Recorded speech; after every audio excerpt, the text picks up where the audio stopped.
with a bunch of young men and women on a bus, and we drove by a beautiful mansion. It's just a gorgeous house on top of a hill. Just an absolutely beautiful, stunning house. And the driveway into the house, there's a gorgeous car parked outside. And on the back of the house, there's this incredible backyard and a swimming pool and all of it. I mean, whatever you can imagine is there. It's like it's a piece of Jannah on earth. And you see the guy walking into his house. We're driving on this bus and we see this guy walking into his house. And I asked these young men and women, do you think that guy's successful? Do you think he's successful? Overwhelmingly, what is going to be the response? Yeah, that's pretty successful. And the guy, look at him. Look at what he's accomplished in life. That's a pretty successful person. Okay. When you take a picture of someone graduating from college, they're shaking hands with the president of the university, they're being handed their diploma, and somebody asks you, you think that's successful? What are people going to say? You know, it's going to be Muslims and non-Muslims. Everybody's going to say that that is a kind of what? Success. When somebody gets a job, is that a kind of success? Sure. We congratulate people when they get a job. When somebody buys a house, when somebody starts a business, when somebody gets a new car, when somebody gets married, when people accomplish things in life, then we celebrate them because these are different kinds of small and big successes. Isn't that true? So the bus keeps driving and we see a man, a homeless man, who's living in a cardboard box on the street.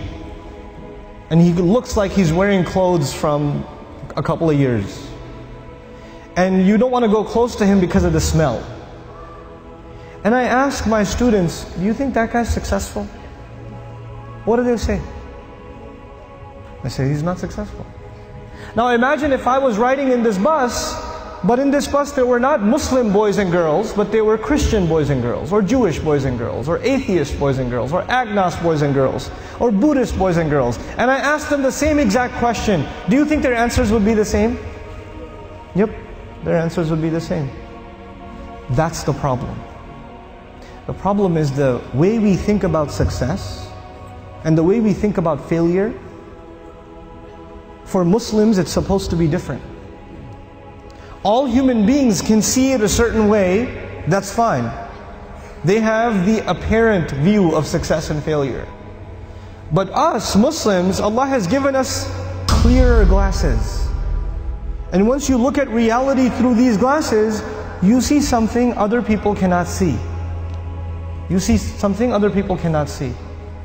So when you put those glasses on, then you start thinking about the Book of Allah and you realize that one of the most beautiful, captivating, magnificent homes that was ever built was the castle of Fir'aun.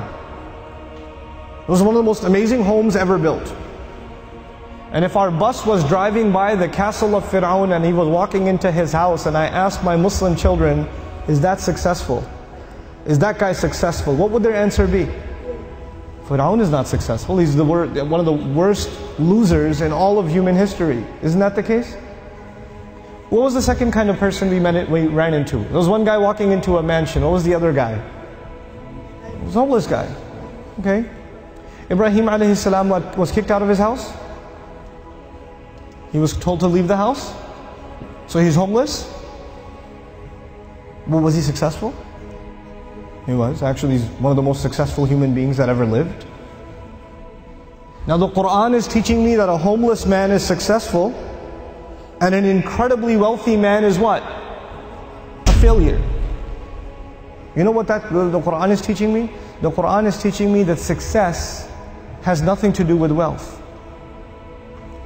And failure has nothing to do with poverty.